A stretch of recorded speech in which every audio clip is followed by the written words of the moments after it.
जा रहे हैं वो है आपका क्या रिलेशन है, क्या ट्रेंड रहा है सेंटर और स्टेट रिलेशन के बीच में। और आज आप आई थिंक मोस्ट प्रोबेबली आपका लास्ट हो जाएगा सेंटर स्टेट रिलेशन। वहाँ काफ़ी बड़ा चैप्टर है, इंपॉर्टेंट चैप्टर है और इसमें 4 लेक्चर कम से कम फुल फ्लेज लेक्चर चाहिए थे, 4 से 5।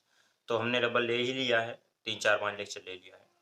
हमने एक मतलब लेक्चर जिसका वीडियो अपलोड कर रखा है, एक और अभी करूँगा, एक और कल वाला, और एक जो है एक मतलब जिसमें एडमिनिस्ट्रेटिव रिलेशन पढ़ाया है वो वाला, एक जो कल पढ़ाया है मतलब उसके बारे में सारा जो आगे प्रोविजंस हैं और इंडिया सर्विसेज वगैरह वो, और एक लेक्चर जो है आप लोगों का आज का, मिलाकर पूरा जो है सेगमेंट हो जाएगा इसका। इसको बार-बार रिवाइज़ करिएगा क्योंकि बहुत इंपॉर्टेंट चैप्टर है और बार-बार काम भी आएगा बहुत, ठीक है? तो ये it's a very important chapter. क्या है इसमें, क्या चीज़ है? और यहाँ पे ये है कि देखिए सेंटर और स्टेट हमारे यहाँ फेडरल रिलेशन है, आप लोगों ने पढ़ा है पहले। फेडरल रिलेशन का मतलब लेकिन क्वासी फेडरल है, पूरी तरह फेडरल नहीं है। कुछ यूनिटरी फीचर्स हमारे यहाँ हैं, कुछ फेडरल फीचर्स भी हैं। यूनिटरी फीचर क्या होता है? जहाँ सेंटर स्ट्रॉन्ग होता है। फेडरल फीचर में क्या होता है कि उसमें स्टेट स्ट्रॉन्ग होता है बेसिकली, और स्टेट सेंटर जो है अननेसेसरी स्टेट के मैटर्स में इंटरफेयर नहीं करता है, ठीक है? और उसकी इंडिपेंडेंट होती है। जैसे अमेरिका में फेडरलिज्म का ट्रू कॉन्सेप्ट पाया जाता है। वहाँ पे क्या है, स्टेट के लॉज़ अलग हैं, सेंटर के लॉज़ अलग हैं। सेंटर नॉर्मली इंटरफेयर नहीं करता है स्टेट के उसमें, और स्टेट के जो लॉज़ हैं अपने लोकल लिमिट्स में बहुत पावरफुल होते हैं, उसको सेंटर भी कुछ नहीं कर सकता है। ठीक है? ठीक है? ये होता है आपका ये होता है आपका क्या नाम है, फेडरलिज्म। तो हमारे यहाँ फेडरल कॉन्सेप्ट है, ये आपको सबको पता है। क्वासी फेडरल है बेसिकली, क्योंकि पूरी तरह फेडरल हमारे यहाँ ना पूरी तरह फेडरल है, ना पूरी तरह यूनिटरी है। कुछ फेडरल फीचर भी हैं, कुछ यूनिटरी फीचर भी है। ये फेडरलिज्म वाले चैप्टर में आपने पढ़ा हुआ है, ठीक है? पढ़ा है ना? हुँ? और अगर नहीं नहीं याद है तो फेडरलिज्म वाला chapter available, I think lecture available है ना, यूट्यूब पे पड़ा हुआ है। हाँ, तो उसको ज़रूर देख लीजिएगा अगर वो नहीं तो।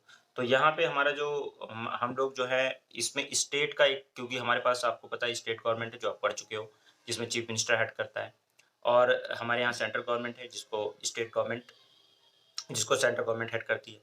अब स्टेट गवर्नमेंट ज़रूरी तो नहीं है कि जो पार्टी रूल कर रही हो सेंटर के अंदर वही पार्टी स्टेट में भी रूल करे। कई बार सेंटर की गवर्नमेंट अलग होती है, स्टेट की गवर्नमेंट अलग होती है। यूपी में देखिए आप, सेंटर की गवर्नमेंट जो है यूपी में और इस वक़्त दिल्ली में, यानी यूपी में और सेंटर में सेम गवर्नमेंट है। लेकिन क्या दिल्ली में और क्या नाम है सेंटर के अंदर सेम गवर्नमेंट है? सेंटर गवर्नमेंट जो है वो बीजेपी की चल रही है, और यू दिल्ली में गवर्नमेंट किसकी है? केजरीवाल चला रहा है ना? तो आपकी आम आदमी पार्टी की गवर्नमेंट है।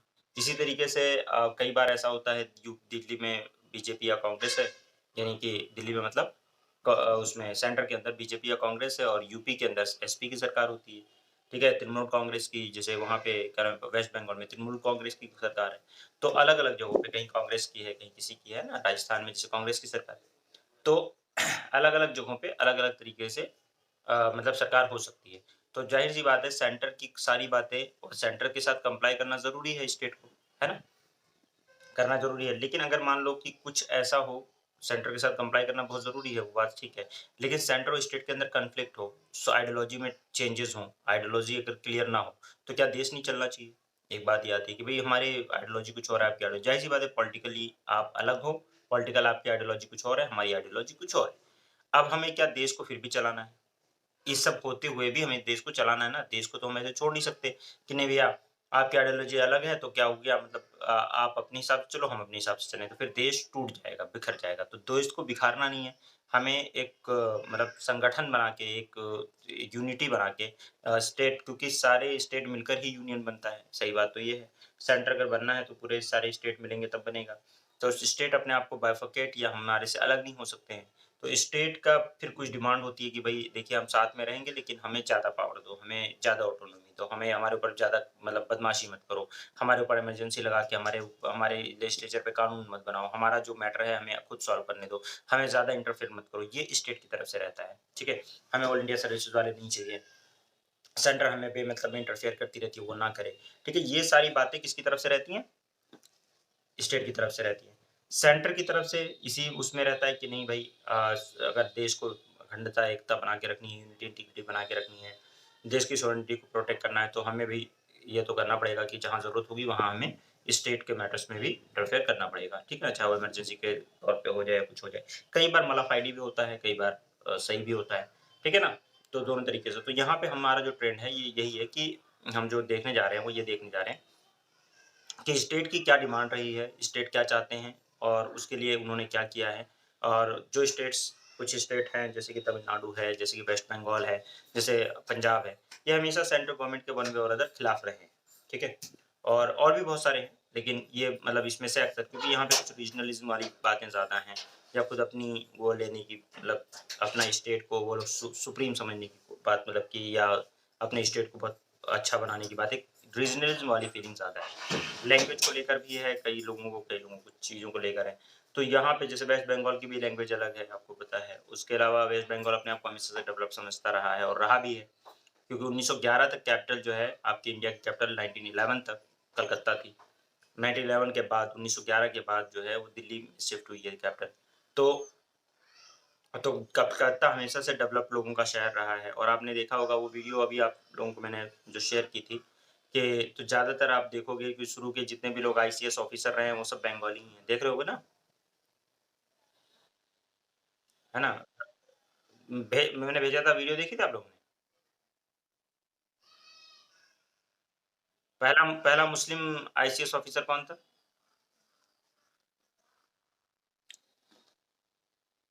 हुँ? भूल गए?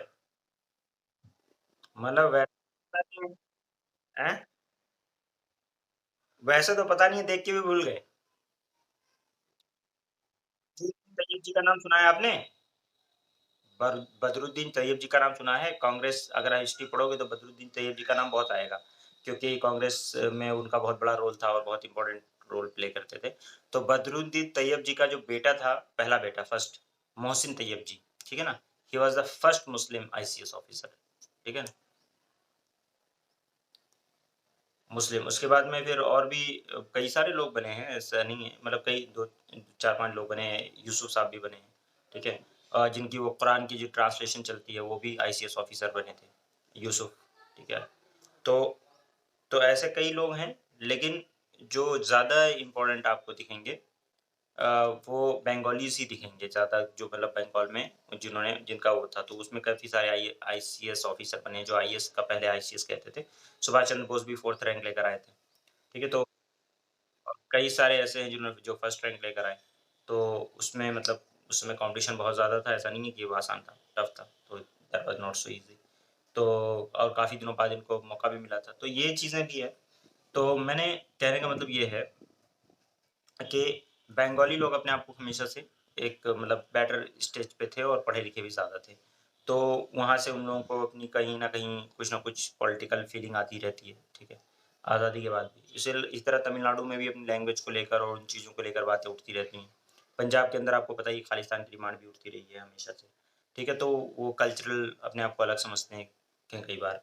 तो इस तरह की मतलब बातें रही हैं शुरू में, यहाँ तक कि 1857 के रिवॉल्यूशन में भी आपको पता है कि 1857 के रिवॉल्यूशन में यूपी बिहार वालों ने रिवोल्ट किया था, लेकिन पंजाबियों ने सिख गोरखा इन लोगों ने जो है वो अंग्रेज़ों का साथ दिया था। आपको अगर पता ना हो तो जान लीजिए और पता होना चाहिए सिख जो रेजिमेंट थी, जो गोरखा रेजिमेंट थी, ये लोग जो है इन्होंने अंग्रेज़ों की तरफ से इंडियन से लड़े थे। इसीलिए बहुत लोग इसको जो है फर्स्ट वॉर ऑफ इंडिपेंडेंस मानने से मना करते हैं कि इसमें आधे इंडियंस तो इंडियंस के खिलाफ लड़ रहे थे। तो जो कि इंडियन थे, ठीक है? वो उनके खिलाफ लड़ रहे थे। क्या नाम है? अ, अपने ही मतलब लोगों के खिलाफ, तो इसको वॉर ऑफ इंडिपेंडेंस कैसे कह सकते हो? ये भी एक मतलब बात है। तो कुल मिलाकर ये है कि ये चीज़ें जो है आपको देखने को मिलती रहती हैं, गाहे-बगाहे। मिलती हैं ना देखने को, हैं? तो ये देखिए ऐसा है कि स्टेट के और सेंटर के कुछ टेंशन एरियाज़ होते हैं, ठीक है?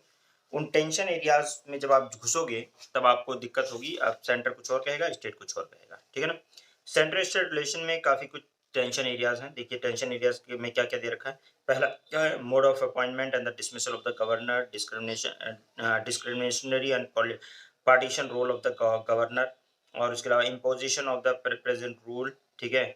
And for the partisan interest, और उसके बाद में आपका deploying the central armed forces, ठीक है, in the state, maintaining law and order, reservation of the state bill for the consideration of the president, discrimination in the financial assistance to the state, and role of planning commission in approving the state project, management of all India services, use of the electronic media for the political purpose, appointment of an inquiry commission against the chief ministers, and sharing the finances between center and the state, encroachment of the center to the state list.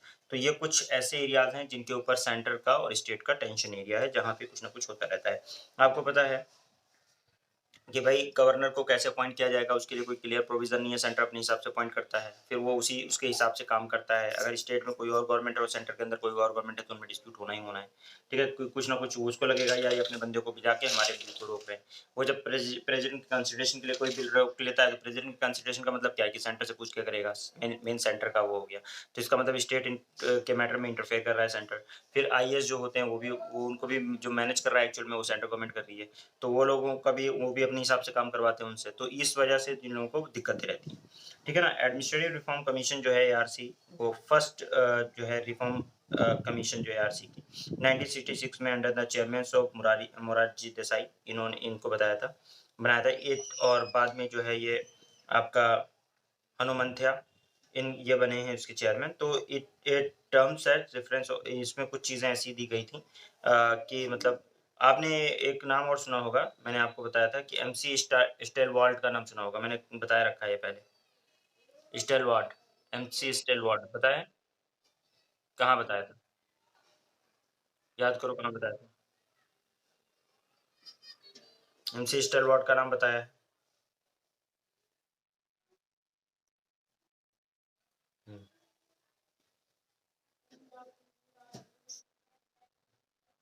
हाँ, उसमें बताया था नहीं, और भी कहीं बताया था। तो अब मुझे बताइएगा आप लोग कि कहाँ मैंने डिस्कस किया है इनको, MC स्टेलवाल्ट। और MC स्टेलवाल्ट कौन थे? स्टेलवाल्ट कौन थे? मैंने बताया है ना, कई बार बताया हुआ है, और MC स्टेलवाल्ट का नाम भी कई बार लिया हुआ है। तो आप मुझे बताएंगे कि मैंने कौन से कंटेक्स्ट में डिस्कस किया था, बताओ, ये भी भूल गए आप लोग। हम्म? उसके बाद में देखिए, on the basis of the report of cross examination होता रहेगा आप लोगों का, अभी मत सोचिए, पढ़ा चुका हूँ मैं बहुत कुछ, ठीक है। तो उसके अलावा ARC ने अपनी रिपोर्ट जो फाइनलाइज की उसमें देखिएगा आप कि पहला है establishment of the interested council, article 263 के तहत, appointment of a person having long experience in the public life and administration and non partisan attitude of the governor, और उसके अलावा delegation of the power to maximise the extent to the states and transferring the more financial resources to the state to reduce their discrepancy upon center, deployment of center armed forces in the state either on their request or otherwise, ठीक है। No action was taken by the central government on the recommendation of the ARC। तो यहाँ पे कुछ चीज़ों को ARC ने recommendation दिया था, जैसे कि आर्टिकल 263 के तहत जो है इंटर स्टेट काउंसिल इस्टेब्लिशमेंट की जाए, तो इसमें तो काउंसिल इस्टेब्लिश की गई है बाद में, ठीक है ना। और उसके लायक लेकिन अपॉइंटमेंट जो है पर्सन का मतलब जिसका लॉन्ग एक्सपीरियंस हो, ऐसी भी चीज़ें की जाती हैं, लेकिन इसको ताक पे भी रखा जाता है। ऐसा नहीं है कि हमेशा कोई लॉन्ग एक्सपीरियंस वगैरह देखते हैं, वो सब देखते हैं कि हमारे फेवर में कौन काम करेगा, बस हमारे इंटरेस्ट का बंदा कौन है उसको अपॉइंट कर देते हैं। और उसके अलावा मतलब स्टेट को डेलीगेशन किया जाए, पावर को, फाइनेंशियल रिसोर्स को डेलीगेट किया जाए, ये सब मानने को सेंटर तैयार जल्दी नहीं होता है। तो ये बात तो आपको समझ में आ गई होगी कि ये जो है इस पे एक्शन गवर्नमेंट नहीं लेगी। उसके अलावा जितने भी आपको मैं बता रहा हूँ कि सेंट्रल गवर्नमेंट कंप्लीटली इग्नोर कर देगी, चाहे राजा मन्नार को हो, चाहे आनंदपुर साहब हो, चाहे वेस्ट बंगाल मेमोरेंडम में, तीनों बातें हैं, लेकिन सेंटर ने पूरी तरह से इसको इग्नोर किया, बोला है कि छोड़ो छोड़ो, ये फालतू की बकवास कर रहे हैं, ठीक है। लेकिन हमें जानना जरूरी है कि स्टेट चाहते क्या है, क्योंकि हमारे लिए जरूरी है कि स्टेट चाहते क्या है, वो उसके लिए हमें ये जानने की जरूरत है कि क्या नाम है, राजा मन्नार में क्या कहा गया, आनंदपुर साहब में क्या कहा गया, और उसके अलावा जो है वेस्ट बंगाल मेमोरेंडम में कहा गया। तीनों में देखो क्या है, तीनों में डिमांड क्या की गई होगी, स्टेट को ऑटोनॉमी दी जाए, ऑल इंडिया सर्विसेज हमें नहीं चाहिए, ठीक है ना, ऑल इंडिया सर्विसेज नहीं चाहिए, हम अपने ऑफिस से काम चला लेंगे, हमें स्टेट हमारे मैटर में इंटरफेयर ना करे, कुछ चीज़ों में इंटरफेयर करे, दो तीन चीज़ें, डिफेंस हो गया, कम्युनिकेशन हो गया, इसको छोड़ के बाकी सब चीज़ें हमें दे दे, ऑटोनॉमी दे दे, यानी अपना एक अलग तरीके से रूल करना चाहते हैं। तो ये एक मेन मतलब ये इनकी डिमांड रहेगी। तो बताओ, तुम्हें लगता है कि ये एक्सेप्ट करेंगे, इसको सेंटर एक्सेप्ट करेगा इस चीज़ को? नहीं करेगा। उनका कहना रहेगा कि भई हमारे यहाँ इमरजेंसी कम लगाओ और थोड़ा-थोड़ा सा इमरजेंसी लगाओ, इमरजेंसी बेमतलब में यूज़ मत करो ये वो। लेकिन सेंटर अपने हाथ में पावर रखना चाहेगा तो नहीं करेगा। फिर इसने अपनी तरफ से सेंटर ने सरकारिया कमीशन अपॉइंट किया 1983 के अंदर और पंछी कमीशन जो है 2007 के अंदर। ये 2 कमिटीज़ जो हैं ये सेंट्रल गवर्नमेंट की तरफ से हैं और इसमें इन्होंने जो है बैलेंस बात की है। यानी कि बोला है कि अननेसेसरी स्टेट भी सेंट्रल इंटरफेयर ना करे स्टेट के मैटर्स में। ऑल इंडिया सर्विसेज तो बहुत ज़रूरी हैं। अगर आपको देश की सॉवरेनिटी, इंटीग्रिटी और सारी चीज़ों को मेंटेन करना है, कोऑर्डिनेशन करना है, तो ऑल इंडिया सर्विसेज तो स्ट्रेंथन करना चाहिए और ये कमज़ोर नहीं करना चाहिए। तो वहाँ की काउंटर बात की है। फिर भी ये भी बात कही है कि सेंटर अपने स्फीयर में खेले जहाँ तक ज़रूरत हो और स्टेट अपने स्फीयर में खेले और तब स्टेट और सेंटर तब इंटरफेयर करे जब वो स्टेट कंप्लायंस ना दे रहा हो या स्टेट जो है बहुत ही मतलब स्प्रिंगली बहुत ही कम स्टेट मतलब इमरजेंसी वगैरह को यूज़ करे। ये बातें एक बैलेंस बात जो है वो सरकारिया और पंछी में अगर सरकार की जब आउटडेटेड हो जाएगा तो पंछी कमीशन आ गया। उसने भी वही बैलेंस बातें बार-बार रिपीट की हैं कि मतलब किस तरीके से सेंटर जो है अननेसेसरी ओवर पावर करने की कोशिश ना करे। सेंटर जो है हमेशा मतलब उसको शैडो ना बना रहे उसका कि जैसे कि स्टेट को जो है जहाँ मौका मिला, वहाँ मलाफाइड इंटेंशन पे पता चला इमरजेंसी लगा दी। तो ये नहीं करना है।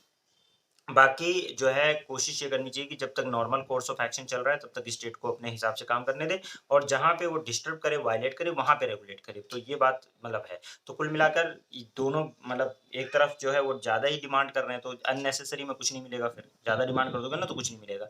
एक होता है ना कि भई मुझे एक चीज़ चाहिए, चलो एक चीज़ मिल गई। अब तुमने 10 चीज़ दे दी, अब उसको पता है यार मेरे कैपेसिटी के बाहर है, मैं 10 चीज़ें तो दे नहीं सकता इसको, तो फिर वो कुछ नहीं मिलेगा, एक भी नहीं मिलेगा। ठीक है? इसलिए डिमांड उतनी ही करनी चाहिए जितनी आपकी फुलफिल हो सके। तो ये राजा मन्नार के अंदर भी, आनंदपुर साहब में भी और वेस्ट बंगाल मेमोरेंडम में भी डिमांड कुछ ज़्यादा ही है। अभी मैं दिखाता हूँ आपको लाइन टू लाइन।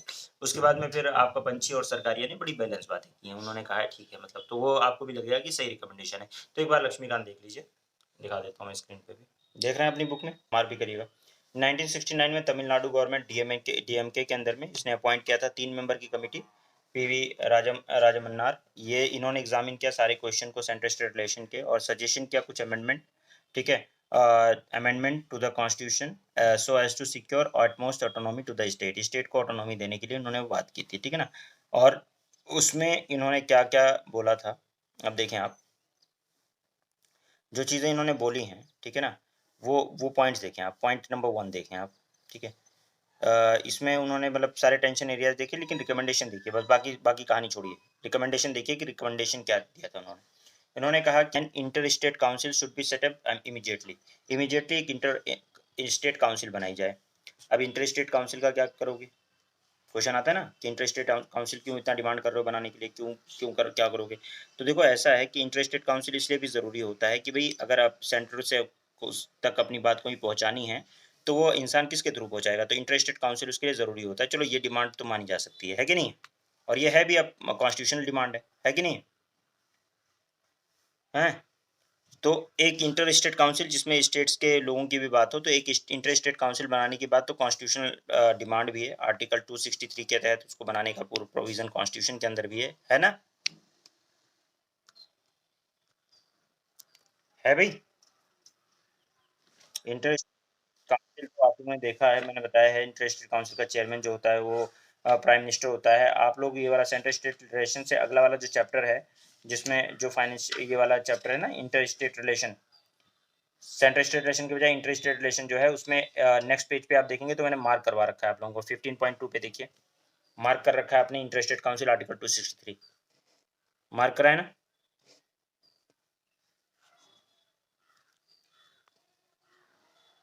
15.2 पे देखिए।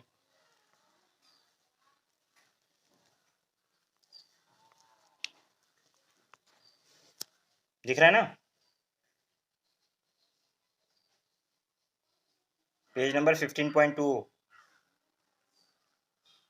इंटर स्टेट काउंसिल है।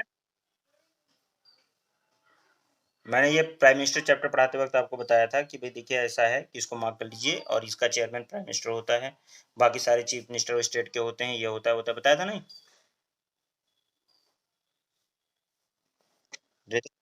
याद आ रहा है? हाँ, तो ये वाला जो है इसमें इसके अंदर देखेंगे आप कि पहली बात तो इन्होंने इंटरेस्टेड काउंसिल बनाने की बात की है, तो वो तो कॉन्स्टिट्यूशन के भी अंदर है, तो इस बात को कोई ज़रूरी नहीं है कि इग्नोर किया जाए, माना जा सकता है। फाइनेंस कमीशन को आर्टिकल 280 के तहत तो बनाई जाती है, जिसको परमानेंट बॉडी बनाने की बात की है। ये 5-5 साल में वो नहीं हटना है, परमानेंट बॉडी बनाने की बात की है। इसमें कोई मतलब कोई खास वो नहीं है, ठीक है, परमानेंट बॉडी बनाई जा सकती है, नहीं बनाई जाती। प्लानिंग कमीशन जो है उसको बोला है गया है कि डिसबैंड कर दीजिए, प्लानिंग कमीशन हटाइए, क्योंकि प्लानिंग कमीशन सिर्फ प्लान करता है सेंटर के हिसाब से, और हमारी कोई सुनता उनता नहीं है। तो ये क्योंकि फाइनेंस कमीशन जो है स्टेट को फाइनेंस देने की बात करता है, और इंटर स्टेट काउंसिल में तो स्टेट अपनी बात रखेगा ही रखेगा, तो उन दोनों को तो इन्होंने मजबूती देने की बात की है। और प्लानिंग कमीशन जो कि सेंटर की तरफ से प्लानिंग करता था, उसको हटाने की बात की थी इन्होंने। आर्टिकल 356 मैंने बताया था स्टेट इमरजेंसी की बात करता है। 356, 357, 365 ये सब प्रेजेंट रूल वगैरह से रिलेटेड है। उसको बोला टोटली ओमिट करना है, टोटली ओमिट करना है, यानी कि स्टेट इमरजेंसी आप लगा ही नहीं सकते, स्टेट के मैटर में आप इंटरफेयर नहीं कर सकते, टोटली ओमिट। क्या ये मानेंगे? क्या ये मानेंगे? मानेगा सेंटर? टोटली हटाने की बात कर रहा है, मानेगा? बताओ। ठीक है। उसके बाद the provision that the state minister hold office during the pleasure of the governor should be omitted. और उसके बाद ये जो बोला है कि प्रोविजन जो है ना, कि जिसमें गवर्नर की प्लेजर तक जो है होल्ड कर सकता है, मतलब मिनिस्टर अपनी उसको क्या नाम है पोजीशन को, तो ये भी हटा देना चाहिए। गवर्नर का प्लेजर नहीं होना चाहिए। Certain subject of the union list वो कंकरेंट लिस्ट में ट्रांसफर होना चाहिए, कुछ सब्जेक्ट यूनियन लिस्ट के कंकरेंट लिस्ट में आना चाहिए, और कुछ कंकरेंट लिस्ट के सब्जेक्ट जो है वो स्टेट लिस्ट में आने चाहिए। मतलब उनका ये कहना है कि कुछ सब्जेक्ट यूनियन और कंकरेंट लिस्ट के स्टेट में ट्रांसफर करो, ताकि स्टेट उस पर कानून बना सके। रेसिड्यूरी पावर जो है वो स्टेट के पास होनी चाहिए, यानी कि जो आर्टिकल 248 के तहत आप पढ़ते हो, आर्टिकल 248 और एंट्री नंबर 97 पढ़ते हो, उसमें आप लोग पढ़ते हो कि रेसिड्यूरी पावर किसके पास है? पार्लियामेंट के पास है, तो पार्लियामेंट के पास है। तो यहाँ पे ये कह रहे हैं कि स्टेचुटरी पावर तो हमें दे दो, ठीक है ना। रेजिड्यूरी पावर जो है, सॉरी रेसिड्यूरी पावर जो है वो हमें दे दो। किसको? स्टेट को दे दो। डिमांड कुछ ज़्यादा नहीं हो गई?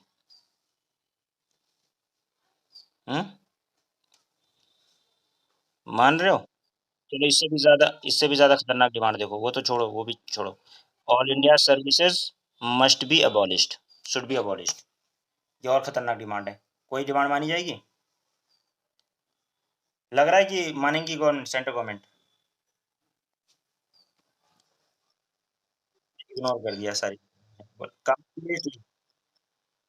हाँ, तो उसने कंप्लीटली इग्नोर, उसने बोला ये फालतू की बकवास कर रहा है, बकवास कंप्लीटली इग्नोर, ठीक है ना। Central government completely ignore the recommendation, बोला कि हटो यार, साइड हटो। ठीक है, समझ, बात खत्म हो गई। अब कंप्लीट इग्नोर कर दिया, बात ही खत्म हो गई। ठीक है। 1973 के अंदर अकाली दल ने यही किया, रिजोल्यूशन पास किया पॉलिटिकल और रिलीजियस डिमांड करने के लिए आनंदपुर साहब पाकिस्तान के पंजाब के अंदर। और इसमें इन्होंने आनंदपुर साहब रिजोल्यूशन पास कर दिया, और उसमें उन्होंने बोला कि देखो डिफेंस हो गया, ठीक है, कौन सा हो गया? डिफेंस हो गया, फॉरेन अफेयर्स हो गया, और कम्युनिकेशन हो गया, इसको छोड़कर एंड करेंसी, ठीक है, छोड़कर, ठीक है, currency and entire residuary power should be vested to the state. ठीक है। सारी ये जो पावर है, मतलब ये कह रहा है सिर्फ रिस्ट्रिक्शन कहाँ लगाया इन्होंने, रिस्ट्रिक्ट कहाँ पे लगाया? डिफेंस के अंदर, फॉरेन अफेयर्स के अंदर, ठीक है, कम्युनिकेशन, करेंसी, ठीक है, इसको छोड़कर बाकी सारा जितना भी बचा हुआ पावर है इनको छोड़ दिया जाए, चार जो बताया है। तो सारी पावर किसके पास होनी चाहिए? रेसिड्यूरी जितनी बची पावर है सबके पास, के पास स्टेट के पास होनी चाहिए। ये रेजोल्यूशन इन्होंने पास किया है, ठीक है, कि हमें ऐसा होना चाहिए, तभी हम बात मानेंगे। तो क्या इनकी बात मानी जाएगी? तब कश्मीर बनने की कोशिश हो जाएगा, मानी जाएगी बात को? जाहिर सी बात है। हाँ भाई बताओ, मानेंगे? सेंटर मानेगा? तो चलो इसको भी, इनकी भी बात को नहीं मानी जाएगी, कहानी खत्म, हटो भाई, साइड हटो, नहीं माना जाएगा तुम्हारी बात। फिर आ गया वेस्ट बंगाल मेमोरेंडम। इन भाई साहब को और मज़ा आ रहा था, इनको भी पता नहीं क्या 77 में सूझा, इन्होंने कहा देखो ऐसा है कि हम लोग भी खेलेंगे, सब खेल रहे हो तो हम भी खेलेंगे, हमारा भी नाम हिस्ट्री में रहना चाहिए। वेस्ट बंगाल मेमोरेंडम इन्होंने कर दिया, कम्युनिस्ट पार्टी ने। इन्होंने कहा पहला तो देखो यूनियन वर्ड ही हटा दो, फेडरल वर्ड लेकर आओ। इंडिया जिसका ना, India that is Bharat shall be the union of state, बोला है ना। उन्हें बोला यार ये यूनियन वर्ड ही आज खेल सारा खराब करता है, यूनियन के को ज़्यादा पावरफुल बनाता है, हम फेडरल रहेंगे, ठीक है ना। जुरिस्डिक्शन ऑफ द सुप्रीम इन्होंने बोला, और इस फिर वही बात इन्होंने भी वही दोहराई कि भाई डिफेंस का मैटर जो है, फॉरेन अफेयर्स के जो मैटर हैं, करेंसी, कम्युनिकेशन और इकोनॉमिक कोऑर्डिनेशन, इसको छोड़ दीजिए, बाकी सब जो है रहने दीजिए जरा हमारे पास, ठीक है ना। ऑल अदर सब्जेक्ट जो रेसिड्यूरी सब्जेक्ट है वो सब स्टेट के पास दे दो, ठीक है। और इन्होंने बोला है कि देखिए आर्टिकल 356 और 357 प्रेसिडेंट रूल का जो है, और आर्टिकल 360 फाइनेंशियल इमरजेंसी, ये रिपीट हो जाना चाहिए, इसको तो होना ही नहीं चाहिए इसमें, ठीक है। स्टेट का कंसेंट जरूरी होना चाहिए। कोई भी लॉ अगर स्टेट रिओर्गनाइजेशन के लिए बना रहे हो, जिसमें मैंने आपको पढ़ा रखा है आपने पहले चैप्टर में, कि स्टेट से पूछने की भी जरूरत नहीं है। अगर उसको रिओर्गनाइज करना है तो उससे पूछने की, राय लेना चाहे तो ले सकते हैं, लेकिन पूछने की जरूरत नहीं है। जो पार्लियामेंट ने कानून बना दिया कि आज से इतना स्टेट यहाँ से बाइफर्केट कर दो, ये कर दो, वो कर दो, वो हो जाता है। उसके लिए स्टेट से पूछने की जरूरत नहीं है। कह रहे हैं भैया हमसे पूछो, हम जब तक नहीं कहेंगे तब तक स्टेट को बाइफर्केट आप नहीं कर सकते, या तो वो स्टेट को मर्ज नहीं कर सकते, ठीक है, ठीक है। तो ये इन्होंने कहा स्टेट कंसेंट जो है बोला वो ऑब्लिगेटरी कर दो, ठीक है। उसके अलावा टोटल रेवेन्यू जो कि सेंटर का है 75% जो है वो स्टेट को दे दो। अच्छा, बहुत बढ़िया। Rajya Sabha should have equal equal power that, और राज्यसभा क्योंकि काउंसिल ऑफ स्टेट होता है, आपको पता ही, स्टेट का काउंसिल है, स्टेट का मतलब समझ लो सर्व वो है, रिप्रेजेंटेटिव है। तो वहां पे बोल रहे हैं राज्यसभा की पावर इक्वल कर दो लोकसभा की, यानी हर हर हर में फिर क्या नाम है उसमें क्या है, there centre and state services, centre और स्टेट सर्विसेज होनी चाहिए, ऑल इंडिया सर्विसेज अबॉलिश कर दी जानी चाहिए। यानी आईएएस और आईपीएस तो अबॉलिश कर दी जानी चाहिए। सेंट्रल गवर्नमेंट के अंदर में होगा बंदा, या तो स्टेट गवर्नमेंट के अंडर में होगा। ये बीच में जो ऑल इंडिया सर्विसेज है ये कहानी खराब कर रहे हैं, ये बीच में इंटीग्रिटी पैदा कर रहे हैं इंडिया में, तो ये नहीं है। तो गवर्नमेंट, सेंट्रल गवर्नमेंट ने कहा हाँ भैया बहुत बढ़िया बढ़िया बातें कही तुमने, तुमने तो पुराने वालों को एकदम मतलब फेल ही कर दिया, तुमने तो और भी बड़ी बातें कर दी, तो चलो भैया तुम्हारी डिमांड को हम एक्सेप्ट नहीं करेंगे, कंप्लीटली इग्नोर करते हैं, ठीक है ना। क्लियर,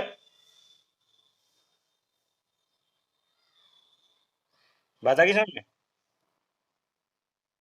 तो ये तो हो गया भैया आपका मेन, ये तीन कमेटी थी जिनको आपको याद रखना है। एआरसी की रिपोर्ट थी, उसके अलावा आपका एआरसी के बाद में राजा मन्नार है, ठीक है, राजा मन्नार की कमेटी की रिकमेंडेशन आई।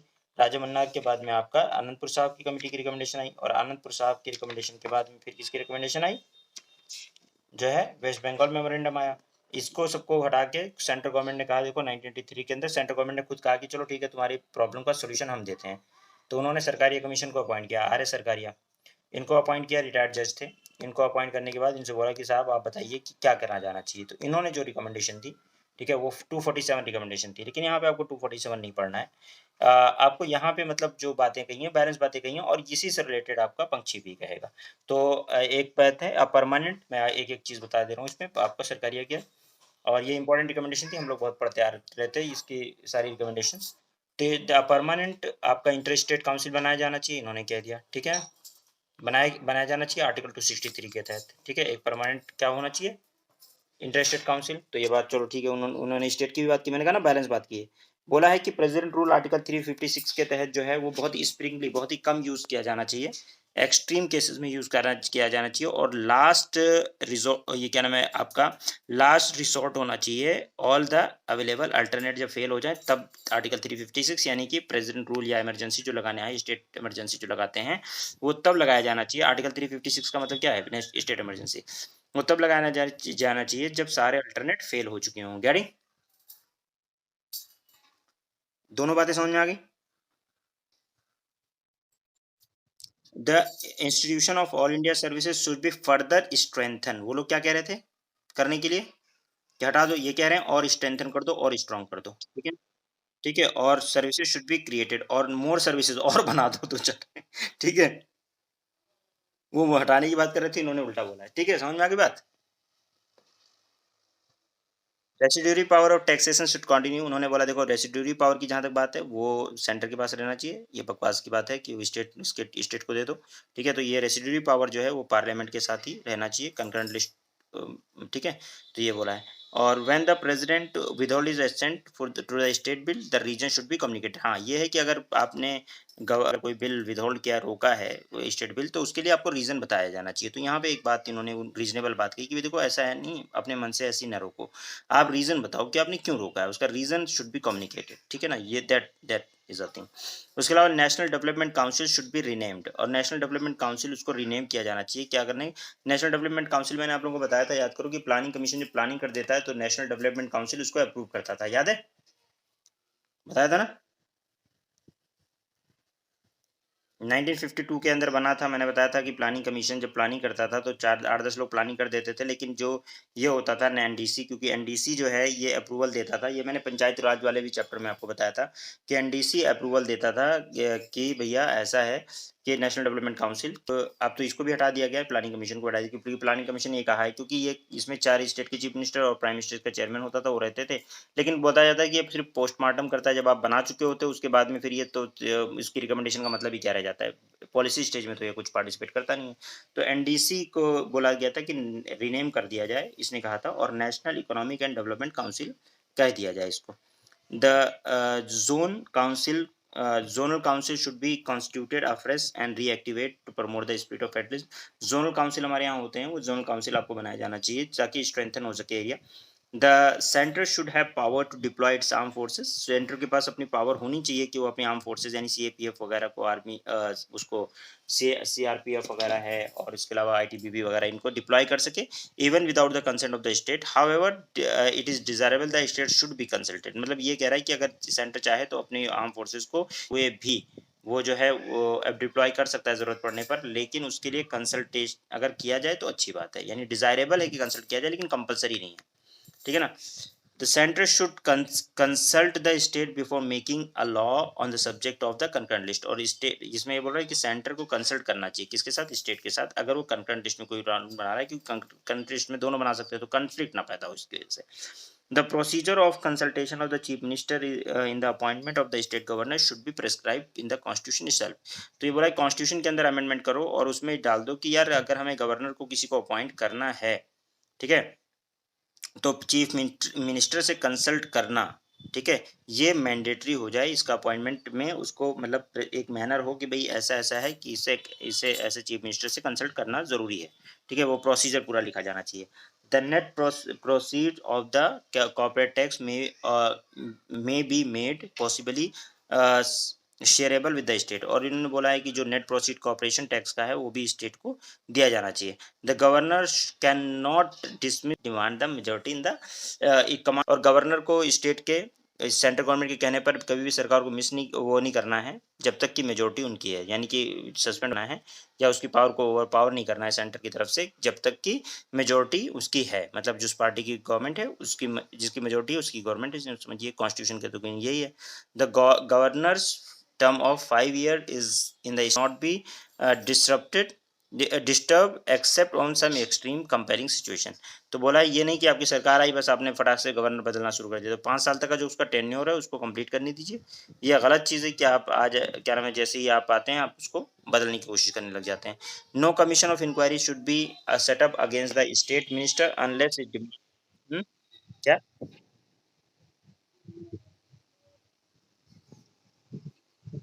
क्या चीज़ कौन सी वाली कौन सी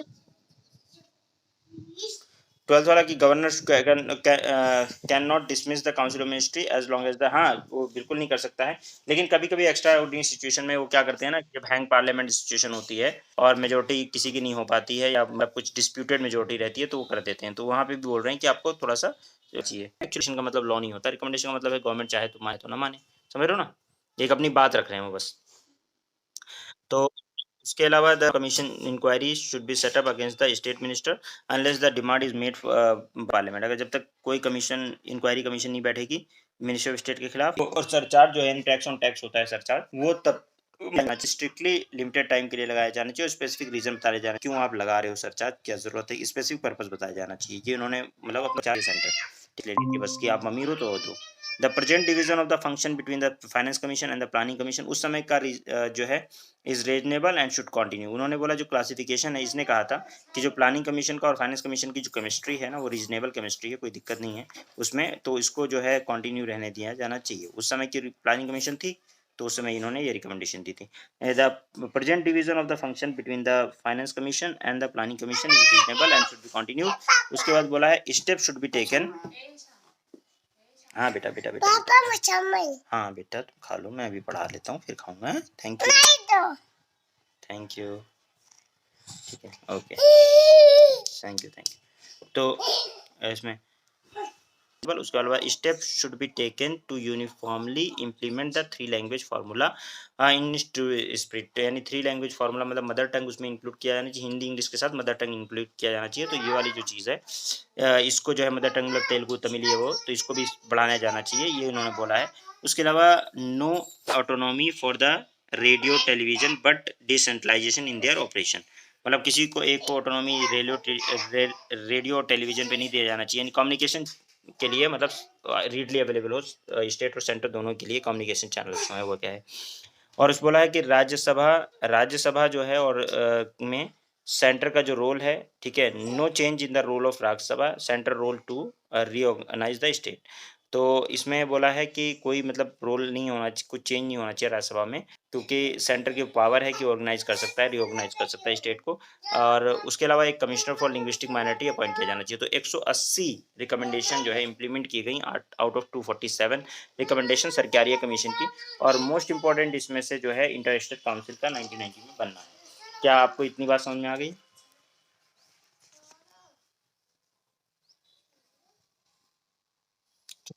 अब इसी चीज़ को लेकर जो है ना फिर मतलब फर्दर, क्योंकि पुरानी हो गई सरकारी कमीशन, काफ़ी रिकमेंडेशन एक्सेप्ट की गई, तो फिर पंची कमीशन बना दी गई। कौन सी कमीशन बना दी गई? पंची कमीशन।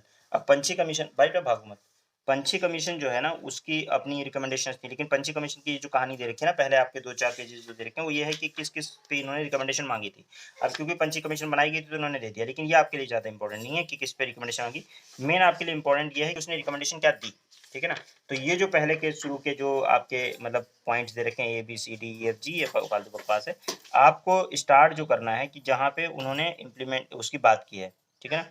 कमीशन ने 310 रिकमेंडेशन दी है, पेज नंबर 14.20 पे लिखा हुआ है। ये वाला आपके लिए इम्पोर्टेंट यहाँ से। ये सब कहानी है, सब कहानी की कोई ज़रूरत नहीं है, इसको आप आराम से बैठ के पढ़िएगा कि किस पे रिकमेंडेशन मांगी। अरे उन्होंने जिस पे रिकमेंडेशन मांगी वो that is not important for your exam. आपके लिए इम्पोर्टेंट ये है कि भाई उसने रिकमेंडेशन दी क्या, क्योंकि रिकमेंडेशन हो गई, ये तब इम्पोर्टेंट था जब उसने रिकमेंडेशन नहीं दी थी।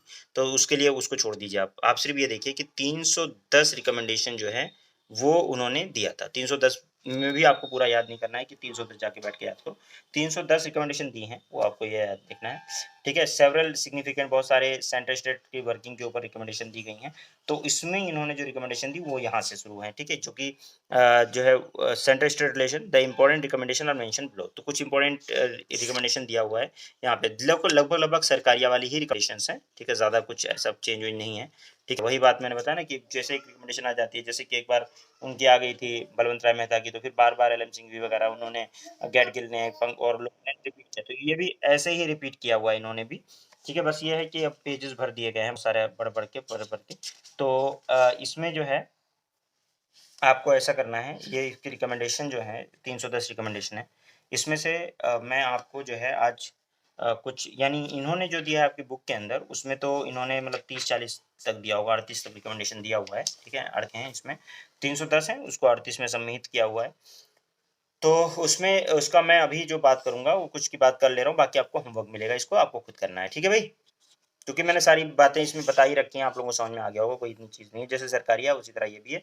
पर यह है कि इसने थोड़ा सा मतलब उसको बहुत ही एलिब्रेट करके लिखा हुआ है। तो मतलब ये ऐसा लिखा हुआ है कि हाँ ठीक है भैया लो सारी रिकमेंडेशन लो लिख लो, ठीक है। तो वो था क्या, कॉपी पेस्ट मार दिया तो हो गया थोड़ा सा, हाँ, लेकिन यह है कि थोड़ा उसको कम किया है। तो यहाँ पे देखिए क्या लिखा है, क्या लिखा है कि to facilitate effective implementation of the law on list three list 3 subject, it is necessary that some broader agreement is reached between the union and the state before introducing legislation in the parliament on the matter in the concurrent list, ठीक है ना। तो concurrent list के matter पे क्या बोला हुआ है, concurrent list में to facilitate effective implementation of the law of list 3 it is necessary that some broader agreement is reached between the union and state before introducing legislation in the parliament on the matter of the concurrent list। तो एक का साफ बात ये हुई है कि भाई कंकरेंट लिस्ट में कोई कानून आपको बनाना है, वैसे आप दोनों बना सकते हैं। तो एक उससे पहले एक एग्रीमेंट स्टेट और सेंटर के बीच में हो जाना चाहिए, एक ब्रॉडर लेवल पे एग्रीमेंट हो जाना चाहिए, ताकि दोनों को में से किसी को दिक्कत ना हो अगर कोई कानून बन जाए। तो सही बात कह रहा है?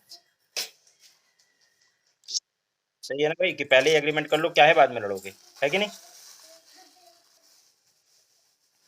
The union should be extremely restrained in ascertaining parliamentary supremacy in the matter assigned to the state. Greater flexibility to the state in relation to the subject in the state list and transfers list in the concurrent list is a key for the better centre state relation. मतलब बोला है कि यार देखो flexibility दी जानी चाहिए और हमेशा सेंटर को स्टेट की तरफ से मतलब इंटरफेयर नहीं करना चाहिए। अगर स्टेट जो है सेंटर जो है स्टेट में इंटरफेयर करता रहता है स्टेट के मैटर्स पे, उस पर कानून वानून बनाता रहता है या इंक्रोचमेंट करता है, तो वहाँ पे बेटर रिलेशन नहीं हो पाएगा। अगर अपने अपने स्फेयर में दोनों प्ले करेंगे तभी जाके अच्छा सा रिलेशन इस्टेब्लिश होगा। Union should occupy only that many subjects in the concurrent or the overlapping jurisdiction would be absolutely necessary to achieve the uniformity in the policy in the demonstrable national interest. तो national interest में यह है कि मतलब concurrent list में अगर overlapping हो रही है जुरिस्डिक्शन की, तो ये नेसेसरी है कि एक यूनिफॉर्मिटी बनाई जानी चाहिए, ओवरलैपिंग नहीं होनी चाहिए, एक कॉन्ट्रास्ट नहीं पैदा होना चाहिए, एक यूनिफॉर्मिटी बनाने वाली बात होनी चाहिए। There should be continue auditing role for the inter-state council in management of matter in the concurrent on overlapping jurisdiction। तो inter-state council इसको मॉनिटर करता रहे कि जिन मैटर में ओवरलैपिंग कर रहे हैं सेंट्रल स्टेट, तो उसमें कोई कंफ्लिक्ट ना ऑफ इंटरेस्ट ना पैदा हो। उसके अलावा इन्होंने जो है ये बोला है कि the period of 6 month prescribe in article 201 for the state legislature to act when the bill is returned by the president can be made applicable for the president also to decide or ascertain without withholding assent to a state by reserve for the consideration of the bill। तो बोला है कि देखो एक तरफा ये बात होती है कि यार तुम्हें क्या नाम है, प्रेसिडेंट ने अगर कोई बात पूछ लिया, रिटर्न कर दिया बिल को, तो 200 जो मतलब ये बात की गई है ना कि मतलब एक टाइम लिमिट दे दिया गया है कि 6 month जो है टाइम पीरियड दे दिया गया है, इतने दिन में आपको मतलब उसको वो करना है, ठीक है ना, मतलब किसकी तरफ से कि स्टेट लेजिस्लेचर को 6 महीने का टाइम दिया आपने, ठीक है। अगर प्रेसिडेंट बिल रिटर्न करता है तो प्रेसिडेंट को तो भी कुछ मतलब दो ना कि वो कितने दिन में मतलब बिल रख सकता है, क्योंकि उसको पॉकेट भी जो दे रखा है वो साइन ना करे तो पड़ा रहे बिल, उसकी मर्जी चल रही है, समझ लो ना। तो ये थोड़ा बैलेंस ये भी करने की कोशिश कर रहा है। उसके अलावा parliament should make a law on the subject of 2014 of list 1 it through parliamentary legislation to streamline the procedure involved, ठीक है। the exercise of power obviously cannot be absolute or uncharted in the view of the federal structure of legislation and executive power।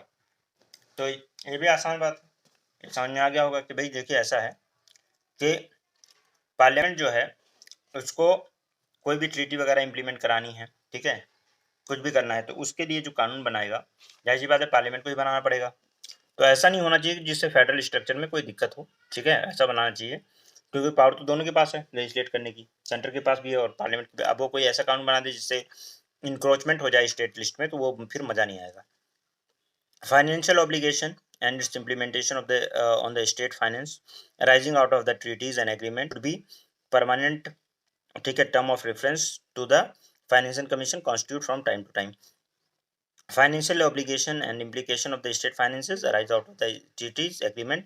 तो उसमें ये बोला है कि finance commission उसमें time to time जो कॉन्स्टिट्यूट होता है वो अपना देखता रहे कि क्या ऑब्लिगेशन हैं, क्या पैसा देना है, कितना क्या करना है, वो उसका मैटर जो है यानी फाइनेंसिस के मैटर जो है रिकमेंडेशन वगैरह के फाइनेंस कमीशन को ही दिया जाना चाहिए, तो वो पहले से भी दे रखा है। Wise selecting governor centre government should adopt the following guideline recommended in the Sarkaria commission. तो सरकारी कमीशन की रिपोर्ट में ये ना कि अगर आप गवर्नर अपॉइंट कर रहे हो तो कुछ चीज़ें ध्यान रखना चाहिए। एक तो ये होना चाहिए कि वो इमिनेंट हो, सम वॉक ऑफ लाइफ, कुछ बड़ा काम किया उसने, और वो पर्सन जो है आउटसाइड स्टेट के बाहर का हो ताकि लोकल पॉलिटिक्स में इंटरेस्ट ना हो उसका, और he should not be a detached figure and not intimate connection with the local politics in the state की लोकल पॉलिटिक्स से उसका कोई खास मतलब ना हो। और इसमें he should be a person who has not taken to great part in the political journey particularly in recent past. Recent past में अगर कोई उसमें नहीं रहा हो तो अपॉइंट करना चाहिए, क्योंकि अगर रिसेंट पास्ट में वो पॉलिटिक्स में रहा है तो जाहिर सी बात है उससे इन्फ्लुएंस करेगा वो अपनी पार्टी की तरफ से लोगों को। तो गवर्नर का एक न्यूट्रल बॉडी मतलब वो रोल होना चाहिए, उसको किसी पार्टी का नहीं होना चाहिए, वो जो भी है वो सबका हो जाता है गवर्नमेंट ये। तो ये बोला गया है, गवर्नर का बोला गया है should be fix 5 year tenure होना चाहिए and should not be removed with the sweet will of the center centre government के स्वीट विल पे नहीं रिमूव किया जाना चाहिए। 5 साल के लिए उसका फिक्स कर देना चाहिए, 5 साल है तो 5 साल है। The procedure laid down for the impeachment of the president mutualities or mutandis can be made applicable for impeachment of the governor as well. अच्छा ये जो वर्ड लिखा हुआ है, ठीक है, मुटेटिस, ठीक है, मुटेटिस एंड मुटांडिस, ये can be made applicable for impeachment of the governor as well. तो ये क्या नाम है, मुटाटिस या मुटेंडिस, ये जो है ये इसका मतलब जानते हैं आप लोग क्या है? सुना है कभी? ये है कि भाई सिमिलर प्रोसीजर आप अपनाइए, जैसे कि इम्पीचमेंट, जैसे म्यूटेटिस और mutandis can be made applicable, जैसा कि उनका है प्रेसिडेंट का, उसी तरीके से इम्पीचमेंट का तरीका जो है गवर्नर का भी होना चाहिए, ताकि मतलब जब मर्जी तब सेंटर अपने हिसाब से गवर्नर को चेंज करती ना फिरे। उसके अलावा 163 does not give the governor to general discretion, ठीक है, does not give the governor a general discretionary power to act against और without the advice of his council of ministry. In fact the area of the for the exercising of the discretion is limited and even in the limited area। जैसे होता है ना, एक discretionary power होती है governor की, तो वो ये नहीं है कि मतलब वो अपनी मर्जी से जो भी करना है वो कर दे, वो उसका एक लिमिटेड एरिया में है, वो स्कोप है उसका, ठीक है, और उस डिस्क्रेशन बाय रीजन होना चाहिए, बाय चॉइस नहीं होना चाहिए, ठीक है ना। रीजन, तो रीजन के अलावा मतलब कोई भी चीज़ है गुड फेथ में और गुड टेम्परामेंट में, अगर कोई डिस्क्रेशन एक्सरसाइज किया गवर्नर ने तो ठीक है, और उसके अलावा नहीं, ठीक है, ठीक है। In respect of a bill pass by the legislative, in respect of the bill passed by the Legislative Assembly of a state, the governor should take action within 6 month, ठीक है, 6 महीने के अंदर क्या लेना चाहिए assembly of the state, then the governor should take decision within 6 months whether the grant accent और reserve for the constitution of the bill. तो अगर कोई लेजिस्लेटिव असेंबली बिल पास कर देती है तो उसका ये ड्यूटी बनती है किसकी, इसके क्या नाम है, गवर्नर की, कुछ 6 महीने के टाइम के अंदर उसको वो करे, मतलब ये रिकमेंडेशन दिया है कि ऐसा किया जाना चाहिए। तो एक ये हो गया। उसके अलावा जो है on the question of governor role in appointment of the chief minister in case of hang up assembly, it is necessary to lay down certain clear guideline और the constitution convention these guidelines as follows. तो उसमें भी guideline दी गई है कि भाई जैसे hang parliament हो जाते हैं, किसी को क्लियर मेजोरिटी नहीं मिलती है, मतलब कोई भी पार्टी क्लियर मेजोरिटी लेकर नहीं आई है, यानी ना बीजेपी की क्लियर सरकार बन रही है, ना कांग्रेस की बन रही है, ना किसी की, तब क्या होगा, तो वहाँ पे इन्होंने बात की है कि गाइडलाइन को फॉलो किया जाना चाहिए। द पार्टी ऑफ द और combination of parties which commands the widest support of the legislative assembly should be made call upon for the government. तो यहाँ पे क्लियर बोला है कि चाहे प्री अलायंस हो या पोस्ट अलायंस हो, जैसे बी पार्ट में बोला हुआ है, तो आप उस पार्टी को बुलाइए जिसको लगता है कि मेजोरिटी साबित कर सकती है, जो सबसे लार्जेस्ट पार्टी है। ऐसे नहीं अपने मन से किसी को भी बुला लिया कि भैया आ जाओ तुम अपनी सरकार बना लो, फिर 1 महीने में अपना 1 महीने का टाइम दे दिया, 1 महीने की उनकी सरकार बना दी कि अब, और वो अपनी मेजोरिटी साबित ही नहीं कर पा रहे। तो इसमें क्लियर गाइडलाइन है कि भाई जिसकी मेजोरिटी बन रही हो, चाहे पी अलायंस हो या पोस्ट अलायंस हो, जिसका वो मैजिक नंबर मिल रहा हो 50% से ज़्यादा वाला, उसी को बुलाया जाना चाहिए, उसी के सजेशन पे चीफ मिनिस्टर बनाया जाना चाहिए, गवर्नमेंट बनाई जानी चाहिए, ये स्टेट ये गवर्नर को ध्यान रखना चाहिए। In case has pre poll, मतलब कोई पार्टी अगर नहीं है प्री पोल, कोई ऐसा वो नहीं है, तब फिर वहाँ पे वो डिस्क्रेशन अपना एक्सरसाइज कर सकता है, और नहीं तो उससे पहले उसको जो है क्या करना चाहिए, उसको जो है मतलब ये देना चाहिए कि प्री या पोस्ट अलायंस, यानी जब इलेक्शन होने से पहले अगर कुछ लोगों ने अलायंस बना रखा है तो उनको बुलाए, और नहीं तो इस इलेक्शन के बाद जो आपस में आ गए हों, साथ में मिल गए हों, और उन्होंने अपना जब मेजोरिटी शो करने की कोशिश कर रहे हो, जैसे कुछ लोग सपोर्ट करते हैं ना, जैसे मान लीजिए कि पाँच पाँच एमएलएज की कमी है सरकार बनाने के लिए, और 5 किसी पार्टी ने सपोर्ट कर दिया कि भाई ठीक है चलो हम मिलकर सरकार बना लेते हैं, तो वहाँ पे ये पोस्ट अलायंस हो जाता है। उससे पहले अगर कुछ लोग पार्टीज मिलकर एक साथ इलेक्शन लड़ती हैं, जैसे एनडीए वनडीए जो लड़ती हैं, तो उसमें कई सारी पार्टीज मिलकर लड़ती हैं, यूपीए भी कई सारी पार्टीज मिलकर कांग्रेस के साथ साथ, लेकिन उसमें लार्जेस्ट पार्टी जो है यूपीए के अंदर कांग्रेस होती है और एनडीए के अंदर बीजेपी होती है, लेकिन ये पूरा अलायंस लड़ता है ना, फिर जो उनके साथ देते हैं उन लोगों को फिर सीटें मिल जाती हैं बढ़िया अच्छी खासी। पोस्ट अलायंस भी हो सकता है या प्री भी हो सकता है। On the question of dismissal of the chief minister, the governor should invariably insist on the chief minister proving his majority on the floor of house. तो सिंपल है, एक प्रेस्क्राइब लिमिट फिर टाइम दिया जाए, और उसमें ये बताया जाए कि भाई देखिए ऐसा है कि अगर आप अपनी मेजोरिटी सरवाइज आपको डिसमिस किया जाएगा, तो टाइम फ्रेम के पहले डिसमिस नहीं किया जाना चाहिए, प्रेस्क्राइब टाइम फ्रेम दिया जाना चाहिए, और उसको दिया जाना चाहिए, वो सब बातें हैं। Governor should have the right to sanction for the prosecution of a state minister against the advice of the council of ministry if the cabinet decision appear to the governor motivated by the bias in the face of the overwhelming material। तो यहाँ पे अगर ये है कि अगर governor जो है वो सैंक्शन कर सकता है किसी मिनिस्टर का, ठीक है, स्टेट के मिनिस्टर का, वो कब कर सकता है, जब उसको मतलब मतलब लगा हो कि मलाफाइड इंटेंशन, बाइस काम किया गया, एकदम सामने दिख रहा है कि हाँ ये गलत काम हुआ है, यहाँ पे बाइसनेस हुई है, गलत किया मिनिस्टर ने, तो उसको सैंक्शन कर सकता है।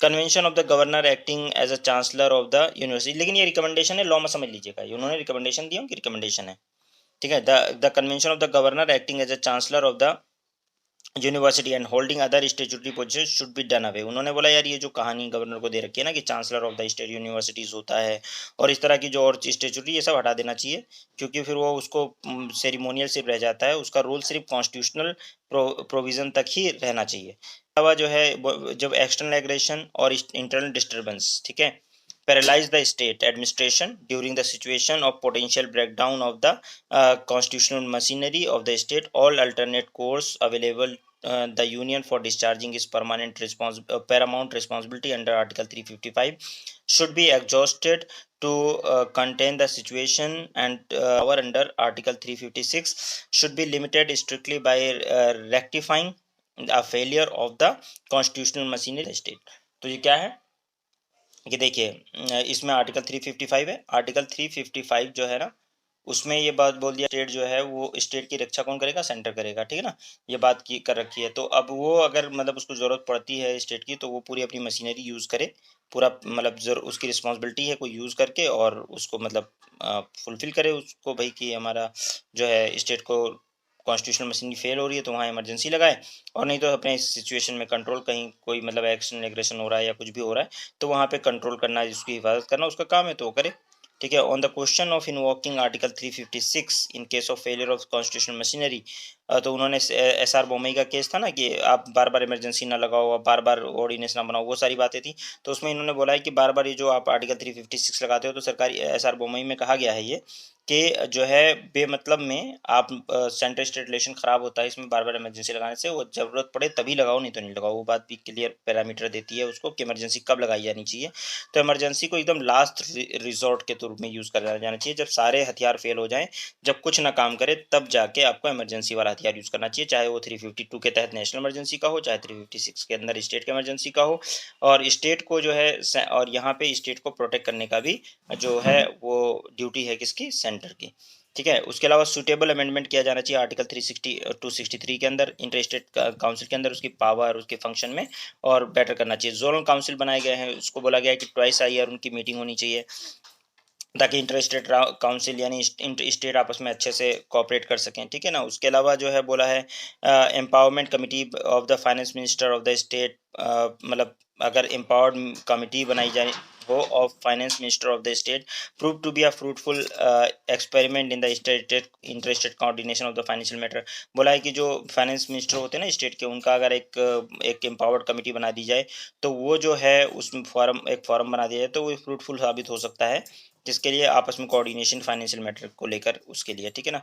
Chief minister chaired by one of the chief minister bye rotation basis, और रोटेशन बेसिस पर वो चेयर मतलब दे दी जाए, जैसे कि रोटेशन बेसिस पर वो आज इस अब जो है इस स्टेट चीफ मिनिस्टर है, फिर किसी और स्टेट का, फिर किसी और स्टेट का, इस तरह से चीज़ें चलती रहें। New all India services in the sector like health education और engineering and judiciary should be created. तो उन्होंने बोला है कि न्यू ऑल इंडिया सर्विसेज, नई ऑल इंडिया सर्विस हेल्थ के अंदर, एजुकेशन के अंदर, इंजीनियरिंग के अंदर, जुडिशरी के अंदर क्रिएट की जानी चाहिए।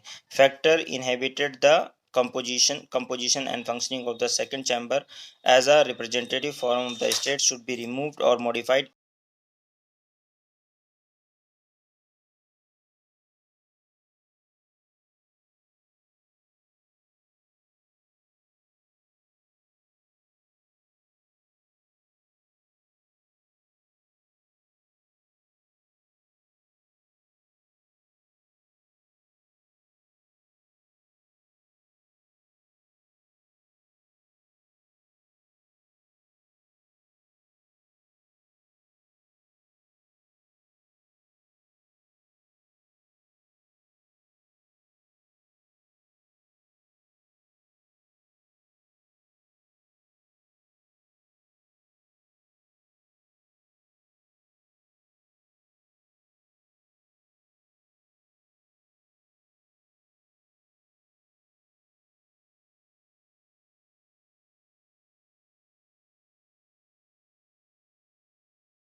Position and functioning of the second chamber, कोई भी चीज जो कि मतलब रोक रही हो सेकंड चैम्बर की फंक्शनिंग को, जो उसको रिप्रेजेंटेटिव ऑफ स्टेट बनने से रोक रही हो, तो उस चीज को आप रिमूव के लिए हो जाए, ये कहना चाह रहे हैं। लेकिन यहाँ पे पॉपुलेशन मैटर करता है, क्योंकि फिर पॉपुलेशन का फिर कोई रोल नहीं जाएगा, और डेमोक्रेसी में पॉपुलेशन का बहुत मैटर करता है।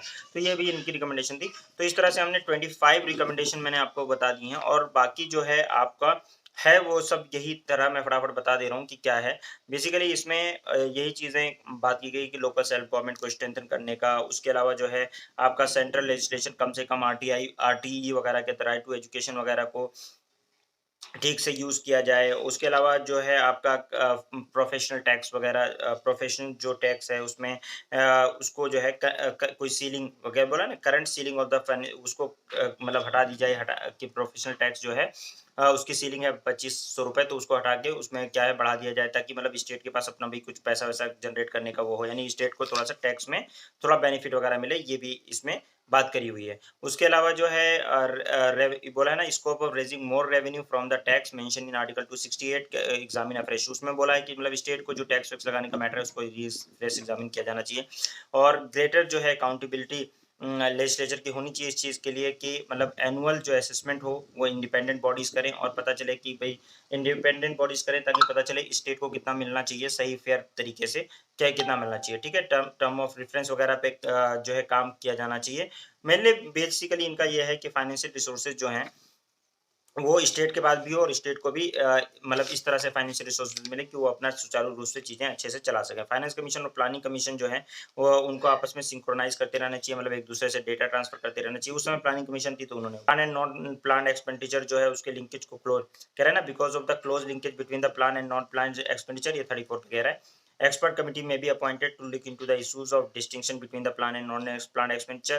और उसके अलावा central government should review the cess and surcharge, मतलब ये सारी बातें उसके बाद फाइनेंस कमीशन और पैसे वाली हैं कि मतलब एक तो सेस और सरचार्ज को थोड़ा रिव्यू करिए आप कि क्या कैसे आप सेस और सरचार्ज लगा रहे हैं। उसके अलावा जो है मतलब यानी कि उसको रैशनल करिए। उसके अलावा जो है स्टेट को थोड़ा ऑटोनॉमी दीजिए टैक्स वगैरह में। फाइनेंस कमीशन और प्लानिंग कमीशन जब अपना सिंक्रोनाइज किया करें आपस में, कि मतलब फाइनेंस कमीशन अपनी रिपोर्ट दे कि भाई स्टेट को इतनी ज़रूरत है, तो उसके हिसाब से प्लानिंग हो तो उससे बेटर प्लानिंग हो सकती है। तो एक मतलब जर्नल एक प्रोस्पेक्टिव रखा पंची कमीशन ने इसमें आपका एक रिकमेंडेशन रखा सेंट्रल स्टेट रिलेशन को लेकर। तो 2 रिकमेंडेशन है, बाकी आप पढ़ेंगे आपको समझ में आ जाएगा, कोई बड़ी चीज़ नहीं है, ठीक है? बहुत आसान-आसान चीज़ें वही बार-बार रिपीट की हुई है। जो चीज़ क्या नाम है आपकी पंची कमीशन में थी और सरकारिया में थी, वही बार-बार रिपीटिशन में आई है इसमें क्या नाम है आपका पंची कमीशन में, बस थोड़ा बहुत मॉडिफिकेशन के साथ। तो बातें वही हैं, उसको घुमा-घुमा के प्रेज़ेंट किया गया है। तो आप 1-2 रीडिंग लगाएँगे पंची कमीशन की, बाकी रिकमेंडेशन की भी आपको समझ में आ जाएगी। बात मैंने सारी लगभग जो जनरल बातें हैं, जो चीज़ है वो मैंने सारी बता दी है, मेन रिकमेंडेशन भी बता दी है, और जनरली मैंने बता दिया है कि इसमें आगे क्या बात है। तो plan and non plan expenditure क्या होता है? प्लान जो डेवलपमेंट एक्सपेंडिचर होता है, और जो नॉन प्लान जो इसकी डेवलपमेंट नहीं होता है। तो उसको सबको मतलब ध्यान देना चाहिए, फाइनेंस कमीशन को की रीवर्किंग को देखना चाहिए, वही बार-बार रिपीट बात कर रहे हैं। तो ये पूरा आपका सेंट्रल स्टेट रिलेशन वाला चैप्टर है, जो हमने कर लिया है। इसमें हम लोगों ने पहला सेगमेंट देखा, पूरा जो हमने सेगमेंट देखा वो देखा। पहला हमने देखा कि भाई लेजिस्लेटिव रिलेशंस क्या हैं? लेजिस्लेटिव रिलेशन कानून बनाने वाले रिलेशन, सेंटर के पास कौन-सी पावर है और स्टेट के पास कौन-सी पावर है? एडमिनिस्ट्रेटिव रिलेशन क्या है? फिर फाइनेंशियल रिलेशन में हम लोगों ने देखा कि किस पे टैक्स कौन लगाएगा और किसको असाइन किया जाएगा, किसको क्या किया जाएगा, वो सारा पार्ट हमने देखा। उसमें स्टैट्यूटरी और डिस्क्रेशनरी ग्रांट क्या होगी, वो उसमें कॉन्स्टिट्यूशन कौन क्या चीज़ें दे रहा है, क्या प्रोवाइड कर रहा है, और स्टेट किसको क्या मिल रहा है, वो बात हो गई। उसके बाद फिर हम लोगों ने बात की ट्रेंड की कि भाई जो है स्टेट क्या डिमांड का है, क्या है स्टेट का, और जो है उसके अलावा इनकी सेंट्रल गवर्नमेंट का रिस्पॉन्स क्या है। तो स्टेट की डिमांड जो है हम लोगों ने देखी, इस अलग-अलग स्टेट्स की डिमांड देखी, जिसमें हम लोगों ने जो है आपका एआरसी की रिपोर्ट में देखा। उसके अलावा आपका जो है राजा मन्नार की कमेटी की रिकमेंडेशन में देखा, आनंदपुर साहब में देखा, और उसके बाद में आपका जो है आनंदपुर साहब के बाद वेस्ट बंगाल मेमोरेंडम में देखा। और उसमें फिर आपका एक सरकारिया कमीशन बनाई गई सरकार के द्वारा, जो कि ये देखने के लिए कि भाई क्या-क्या चीज़ें हम कर सकते हैं, क्या इम्प्लीमेंट कर सकते हैं, और बहुत सारी रिकमेंडेशन की एक्सेप्ट भी की गई, आपको पता है। और उसमें उन्होंने एक बैलेंस बात की थी, पंछी कमीशन ने भी काफ़ी बैलेंस बातें की हैं, बस 2-4 10 रिकमेंडेशन ऐसी हैं जो थोड़ी-सी बायस्ड भी हैं। कहीं सेंटर की तरफ, कहीं स्टेट की तरफ, बट ठीक है, एक बैलेंस अप्रोच लेकर चला है वो भी। तो पंछी कमीशन जो है, उनकी रिकमेंडेशन जो हैं, वो भी आपने देख ली हैं, मेन-मेन से सारी चीज़ें देख ली हैं। तो ये रिकमेंडेशन के बाद में गवर्नमेंट ने कुछ इम्प्लीमेंट की, ठीक है, एक्सेप्ट की, कुछ चीज़ें इम्प्लीमेंट में चल रही हैं और चलती रहेंगी। वो ज़रूरी नहीं कि सारी चीज़ों को इम्प्लीमेंट कर दिया जाए, जहाँ ज़रूरत होती है, वहाँ इम्प्लीमेंट किया जाता है। तो इस तरीके से हम लोगों ने आपका सेंटर-स्टेट रिलेशन देखा। पहले हमने सेंट्रल गवर्नमेंट पढ़ा, फिर स्टेट गवर्नमेंट पढ़ा और फिर उनके बीच में रिलेशन पढ़ा। आई होप कि आपको बातें समझ में आई होंगी। ठीक है?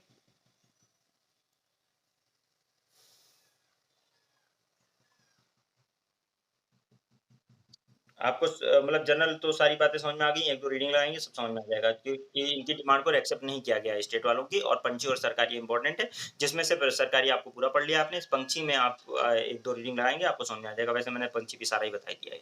ठीक है? समझ में आया ना?